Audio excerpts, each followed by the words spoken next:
नमस्ते प्रणाम। हम आप लोगों के भाई अजीत निराला और आज हमारे साथ हैं भाई म्यूजिक डायरेक्टर राज शर्मा जी। और हमने आज खुशी राज के गाना रिकॉर्ड करल जात हो, जो गाना का नाम हो गूगल पे पैसा भेजिए। डमी होत होकर फिर ओकरे बाद तैयारी हुई गाना के, फिर आप लोगों के बीच में जबले वीडियो जाए ओकरे पहले गाना आ जाए।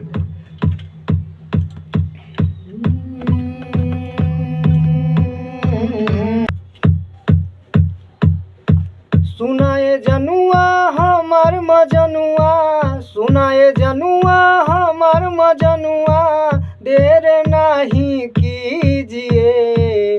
आई हूँ ब्यूटी पार्लर में मैं, आई हूँ ब्यूटी पार्लर में मैं, गूगल पे पैसा भेजिए। आई हूँ ब्यूटी पार्लर में मैं, गूगल पे पैसा भेजिए।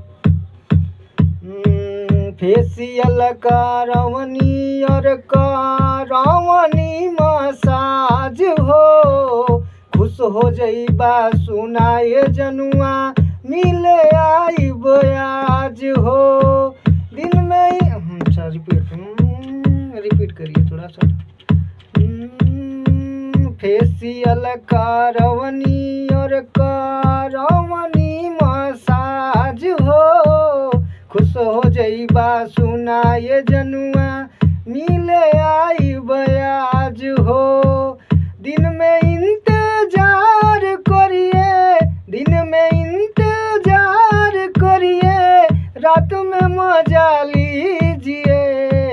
आई हूँ ब्यूटी पार्लर में मैं, आई हूँ ब्यूटी पार्लर में मैं, गूगल पे पैसा भेजिए। आई हूँ ब्यूटी पार्लर में मैं, गूगल पे पैसा कीजिए। सुनाए जनुआ हमार सुनाए जनुआ हमार मजनुआ, सुनाए जनुआ हमार मजनुआ, देर नहीं कीजिए। आई हूँ ब्यूटी पार्लर में मैं, आई हूँ ब्यूटी पार्लर में मैं, गूगल पे पैसा भेजिए। आई हूँ ब्यूटी पार्लर में मैं, गूगल पे पैसा भेजिए। फेसियल करवनी और करवनी, फेसियल करवनी और करवनी मसाज हो। आई हूँ ब्यूटी पार्लर में, फेसियल करवनी और करवनी मसाज हो, खुश हो जइबा सुनाए जनुआ, मिले आई बयाज हो। दिन में इंतजार करिए कीजिए। आई हूँ सुनाए जनुआ हमार मजनुआ, सुनाए जनुआ हमार मजनुआ, देर नहीं कीजिए।